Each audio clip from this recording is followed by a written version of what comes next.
Hi అండి, అందరూ నమస్కారం. మీరు చూస్తున్నారు అడ్రస్ ఛానల్. నేను ఈరోజు మాట్లాడాలనుకున్నది మన తిరుమల తిరుపతి సంబంధించిన లడ్డు వివాదానికి సంబంధించి ఏదైతే ఇప్పుడు గొడవలు అటు వీళ్ళని వాళ్ళు విమర్శించుకోవడం, వాళ్ళని వీళ్ళు విమర్శించుకోవడం ఏదైతే జరుగుతుందో ఇదంతా కూడా అనవసర రాద్ధాంతం తప్ప అసలు విషయం పక్కకి వదిలేస్తున్నారనేది నా భావన. ఎందుకంటే ఇప్పుడు స్వామివారి ప్రసాదం అక్కడ అన్యాయంగా అపరాధం చేశారు, దాన్ని చెడగొట్టారు.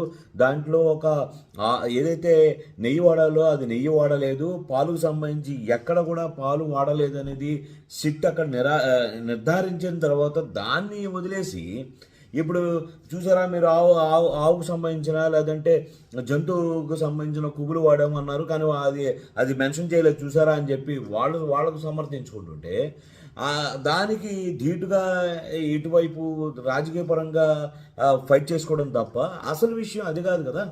సో రమణ దీక్షితులు గారు నిన్న ఇచ్చిన స్టేట్మెంట్ ఏమన్నారు, నేను పదే చెప్తున్నానండి, ఆల్రెడీ ఏదైతే స్వామివారికి లడ్డు ప్రసాదమైన లడ్డూలోనే కాదు కల్తీ నెయ్యి కలిపింది, స్వామివారికి ఇచ్చేటువంటి ప్రసాదాలు అంటే స్వామివారికి ప్రత్యక్షంగా లోపల ఆయన కంకిర్యాలు చేసేటప్పుడు ఆయన ప్రసాదించే ప్రసాదాల్లో కూడా అదే నెయ్యి వాడి అదే అపరాధం జరిగింది అని చెప్పి నేను మొత్తుకుంటున్నా, ఎవరు పట్టించుకోలేదని చెప్పి ఆయన నిన్న స్టేట్మెంట్ ఇచ్చారు. ఇప్పుడు బాధపడాల్సిన విషయం ఏంటంటే స్వామివారిని అవమానిస్తూ స్వామివారికి పెట్టే ప్రసాదాలని అంత అపరాధం చేస్తూ అలాగే ఇన్ని కోట్ల మంది ఎంతగానో ఆరాధించే కలియుగమైనటువంటి తిరుమల తిరుపతి వెంకన్న బాబుకి స్వామివారి ప్రసాదాన్ని కూడా కలుషితం చేసి అది ఇంతమంది ఎవరైతే స్వామివారిని దర్శించుకున్న వాళ్ళందరి చేత కూడా ఇది కల్తీ నెయ్యితో చేసినటువంటి లడ్డూని తినిపించిన ఏదైతే కార్యక్రమం ఉందో అది ఏ ప్రభుత్వంలో జరిగినా సరే అది ఖండించాల్సిన బాధ్యత ప్రతి ఒక్క హిందువు మీద ఉందనేది ప్రతి ఒక్కరు ఒప్పుకోవాల్సిన విషయం. అంతేగాని నేనేదో వైఎస్ఆర్సీపీ పార్టీలో ఉన్నాను కాబట్టి నేను నా నాయకుడిని పూజిస్తాను, దేవుడిని దూషిస్తాననే తత్వంగానే అనిపిస్తుంది. ఇప్పుడు నీకు దేవుడు ముఖ్యమా, మనిషి ముఖ్యమా?